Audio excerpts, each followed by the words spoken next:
This show is proudly sponsored by tradercobb.com/classroom. That's right, ladies and gentlemen. We are taking this show on the road. First of all, major cities across Australia and then over to New Zealand. We'll be moving across the globe through 2020. So please register your city and your interest. Get your spot quick because they're filling fast. All you have to do is go to tradercobb.com/classroom. If you're already a member, let us know because we've got special prices for members already. That's tradercobb.com/classroom. Spots are filling quick, so get involved.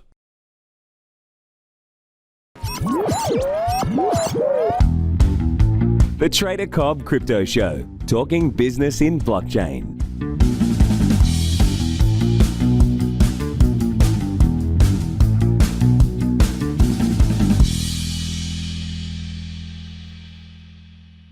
Hello, everybody, and welcome to the Trader Cobb Crypto Show. Today's guest, well, I've got somebody who's been around for a little while who's standing by the look of it, in the canal looking out over it. I've got Robert Viglione, who's the co-founder and CEO at Horizen Labs. And we're going to go through what Horizen's actually doing, what they're trying to fulfill, and also we're going to talk to a little bit of what you're doing in the education space. So thank you so much for your time today. Greg, thanks for having me. And yes, you're right. I'm on a standing desk right now. Highly recommend it. I'm on a standing desk, but I'm sitting down because I'm feeling pretty lazy right now at 8 o'clock in the morning for me. So, well, let's get straight into it, mate. Tell us a little bit about you. I want to know what you've been doing in the past, what brought you into this space, where your skill set lies, I suppose. Sure. So I was a physicist, mathematician. My early career was actually working with the U.S. Air Force in Space Command. So I worked in satellites, in basically space satellite systems, intelligence systems, rocket launch systems, and then I got into more operational intelligence and some of the America's wars. So that was my background, early career, more on the scientific quant side there of the intel world. And then I went back to academia for my PhD, and I actually switched over from those hard-based sciences like physics and math into financial economics, which is really more math, but math of social systems, social science. So that was a different way of looking at it. And I was fortunate to have a really forward-looking department that I worked in, and they let me study Bitcoin. So I studied Bitcoin asset pricing for my PhD work. And then they hired me back as an adjunct faculty member to teach Bitcoin and Bitcoin for finance applications of Bitcoin and blockchain.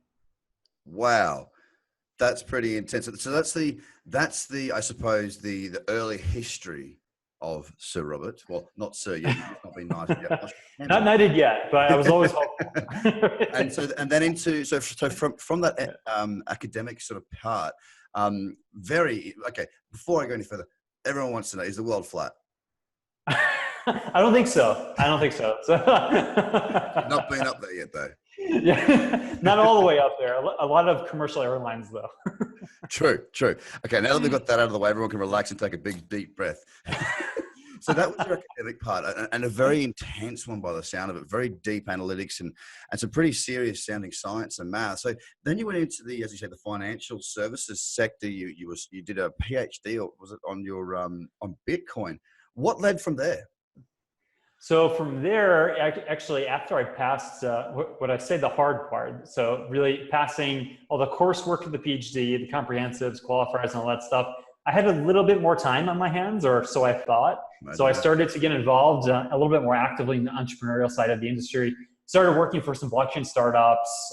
The first one actually was called BlockPay, and that was a merchant services startup, actually building on off of the BitShares blockchain. So it was an interesting crowd. I think great vision, but way too early. And what I realized was, you could have a good idea, but you could be a few years too early to market, and it doesn't matter. You're still going to fail. And I also learned from governance, it's such a big deal because basically the project imploded when two founders just kind of butted heads with each other and took down the entire project. So, some of the things that are really important to me: good governance, stability, security, and trying to go to market in a rational way. That makes perfect sense. And I suppose that's probably, I'm going to ask you the question anyway, but I think that I've already got the answer in the back of my mind, but we'll do it anyway. So what drive you to start Horizen Labs? All right. Well, I started getting involved in a protocol. The protocol was called Z Classic Yep. because I loved the zero knowledge stuff that Zcash brought to market. And Z Classic was really just kind of a smaller community driven project that really in the early days purely mimicked Zcash. So it was fun. It was really meant to be a hobby project. But working on the project, realizing there was a huge void of any kind of leadership or, really strategic thinking and where we're going to go in the future, I just started getting a lot more active. Got active to the point that I became a core leadership member of the project, and realized the project was cool, but it was really meant to be a hobby. And if I wanted to really do this, what would I do? And that's where Zen Cash at the time was born. You kind of fork the project that we're working on and implement what I think were much better practices for long-term sustainability, things that actually take into account, game theory, sustainable economics, funding models, like how you're going to use, get resources, build a team, sustain that team, think strategically of what are some of the big problems in the industry they can solve. And that's really how I felt like it was in The Godfather in a way where, it was like trying to get out and it kept pulling him back in. Well, yeah. I was trying to get out and just wrap up my PhD and just kept getting more pulled into it. So, but I love it. No regrets. Very similar to a lot of people's stories. Yeah. Yeah. So Horizen Labs, when did you start it? When did it kick off when your involvement really sort of lifted? Yeah, so there's actually two things that we run. So one is the public nonprofit, which is the Zen Blockchain Foundation, which governs the Horizen ecosystem. Yep. And that used to be called Zen Cash. And we structured that as a nonprofit 2 years ago. Actually, almost 2 years ago to the day, like 2 years and a week ago, we just celebrated our 2-year anniversary. And this year, we launched Horizen Labs, which is the commercial offshoot. So we've been building some really good base technology and a pretty awesome, robust ecosystem with massive node network that we want to do some things with. Horizen Labs is all about, okay, let's start converting businesses into this ecosystem so that we can actually have real world use cases. So that's what I'm really interested in, right? So when we're looking at blockchain, when we're looking at any business, whether it's called blockchain or cryptocurrency, it doesn't matter. You're looking to sort of, I guess, either replace something or fill a void that you might see a gap. Now, what's the gap that Horizen Labs is really focused on right now? I think it sounds pretty obvious, but I just want to ask you from your perspective, what's the market you're after? What's the gap or the void you're trying to fill? Right. So there's two ways to look at it. And I do wear two hats. So I'm also part of this nonprofit, and we have an objective there and kind of a focused market strategy. And then this Horizen Labs, and we have a different strategy there. On the nonprofit with Horizen, the big deal is privacy. So we live in a world where privacy is increasingly sought after, and people are starting to get pissed off that a lot of the products that they use on a regular basis don't afford them privacy. And the companies whose products they're using are actually leveraging massive economic rewards on the data that they're generating and voluntarily contributing. So really the huge market opportunity there is giving people privacy to the extent where we endow them with ownership of their data out of our app ecosystem. So that's really the target for Horizen. That's what we're all about. We use zero knowledge cryptography and some other cryptographic protocols for our network to be really secure, really robust. And ultimately, we're opening this up to an app ecosystem where individual users own the data coming off their apps. Horizen Labs, the big focus there is we see a huge opportunity for bridging the private to public gap in the ecosystem. So really what you see is you have these public blockchains, you have the Bitcoins and the Ethereums, and then you have these private blockchains like IBM, Hyperledger instances, you've got R3 and other consortiums, and they're each doing valuable things, but there's a huge opportunity in the middle in combining them. So we have an opportunity to do with our unfederated or purely decentralized sidechain system is you can have your own private blockchain on a sidechain, and then you can still validate and leverage the security characteristics of having a 25,000 node network public main chain. So really, we look at the public network as like the internet, and companies can now plug in. So it's like the early days of networking where people said, hey, in the 90s, hey, networking is really interesting. Let's set up an intranet for our company and network the divisions in our company. And then what they realized a few years later was it's much more valuable to plug into the public infrastructure, which is the internet. So what we're trying to do is actually very analogous to those early days of networking and bringing companies into this public ecosystem in a way where they can leverage security and cost sharing across the public infrastructure. Wow.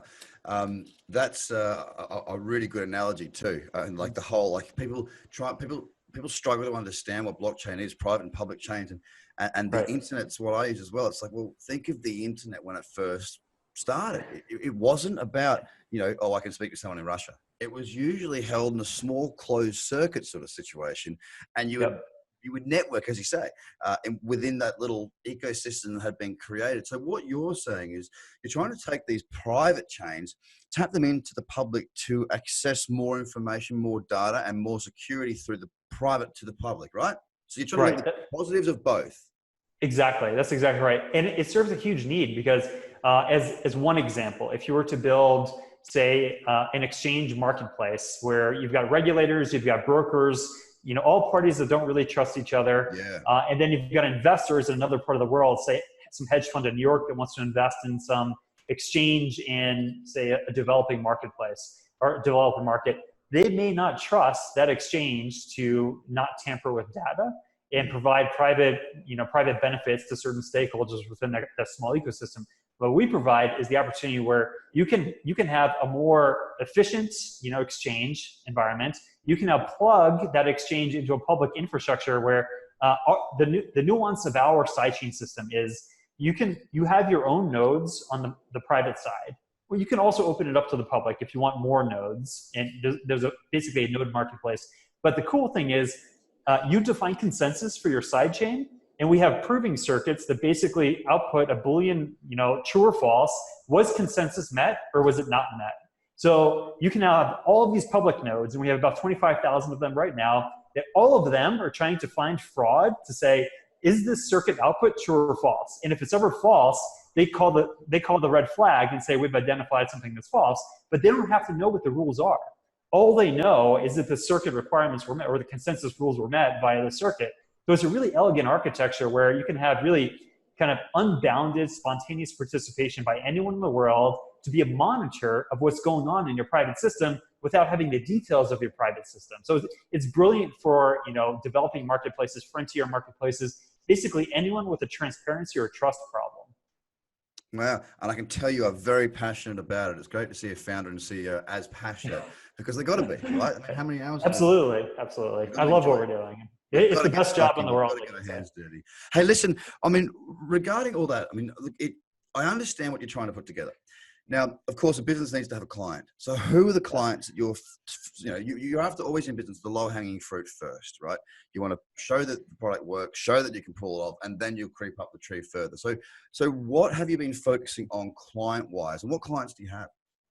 Right. So some of these I really can't mention just because we haven't gone public with them, but I can tell you the verticals that we're focusing on, and we have clients within these verticals. So really what we're focused on with Horizen Labs is bringing to market an SDK. So basically a software developer kit or a toolkit where developers, app developers, businesses can grab our technology and deploy it themselves. So kind of like a Twilio model. That's our goal, our product goal, and where we're going. Now, to go to market, we actually have a select set of about half a dozen design partners, not really clients, guys in particular verticals that we're interested in. We think the technology will really, prosper. So we're working with them to actually bring our sidechains to market. And what they are is we're working with a bank. We're working with an exchange in a developing marketplace to do factoring. So factoring is a very interesting marketplace for us because it has massive, opportunity in developing markets for small and medium-sized businesses to alleviate some of their financing concerns or like real-world problems where they're just stuck with financing constraints that really shouldn't exist if they had access to foreign capital in an efficient marketplace. We're looking at materials. So materials sector is huge. Some really big supply chain clients. So that's absolutely critical. I mean, such a great vertical for us to get into where there's so much economic activity going on in what we call like the boring industries, basically logistics and supply chain, bringing everything that we use and take for granted every day. There's a massive multi-trillion-dollar marketplace that does it. And our technology, I think, is the perfect solution for a lot of these problems that exist in that industry. So we're looking at some big clients there, gaming clients. We're looking at smart cities solutions. So we have about a half a dozen, like I said, vertical spread for where we're targeting with really good partners there. The goal, also a healthcare one. The goal is really to see what works best and then, double down. So it's like probing the front, and when you find a gap in the front, you just kind of go all in Pile with your in. forces. Right.